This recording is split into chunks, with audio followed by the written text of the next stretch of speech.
Serigne Cheikh Mbacké moo ngi gane àdduna ci atu 1912 ci dëkk bu sell bii di Touba moo ngi nekk doom ci Serigne Modou Moustapha Mbacké taawub Serigne Touba ak soxna Fatma Thioub Diop ñu gën koo xam ci Serigne Cheikh Mbacké Gaynde Fatma turam dëgg moo di Serigne Cheikh Ahmadou Bamba Mbacké ndax nag maamam Serigne Touba lañ ko duppee bi mu tollee ci njàngum alxuraan moom Serigne Cheikh Mbacké Gaynde Fatma dañ koo boolek rakkam jile di Serigne Mbacké Madina yóbbu leen ca seen maam Serigne Touba ca Njaareem mu dalal leen baa gannaaw ba lañu leen yóbbu ca Tundoodi ci góor gu nuy woowe Mam Maxtaar Alelo lii moo ngi xew ci diggante 1919 jàpp 1926 waaye nag ci atu 1930 ci lañ leen yóbboo ca gànnaar ngir ñu wéyal fa seenum njàng naar buy wuyoo ci turu Moxtaar Asan moo leen fa doon jàngal ñetti at gannaaw ba ci lañ dellusee ci loxoy seen wayjur bu góor ngir demaat wéyal fa seenum njàng ci noonu ci la leen Serigne Modou Moustapha daal di yóbboowaat ca Tundoodi ngir ñu tarbiyee leen gannaaw lii lépp nag moom Serigne Cheikh Mbacké Gaynde Fatma ci la ko baayam daal di yabalee ca Nayde di dëkk bu nekk ca boori Touba Belel foofee sax fa la taawub Serigne Cheikh Mbacké Gaynde Fatma daal di gane àdduna ñu koy wax Serigne Mbacké Soxna Lo foofee ca Nayde fa la nekk di liggéey di tarbiya di jàng alxuraan ba ni fi baayam bàyyeekoo ci atum 1945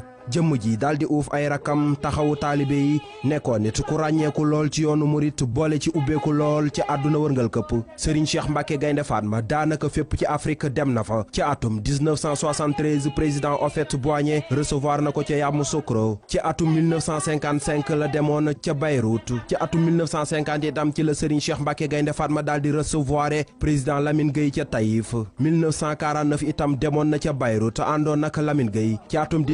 1974 ci la sous-secrétaire d'État bu Amérique chargé des relations africaines daal di koy recevoir ca Washington 1962 ci la ko buuru Maroc Hassan II daal di recevoir ca Rabat 1944 itam bi fi général de Gaulle ñëwee doon dalal way juróom yële di Serigne Modou Moustapha Mbacké ak Serigne Babacar Sy radiyallahu taala anhum moom Serigne Cheikh Mbacké Gaynde Fatma moo leen gunge woon recevoir na itam président Léopold Sédar Senghor ci Taïf Mohamed V itam daal dina koy dalal ca Rabat ak yeneen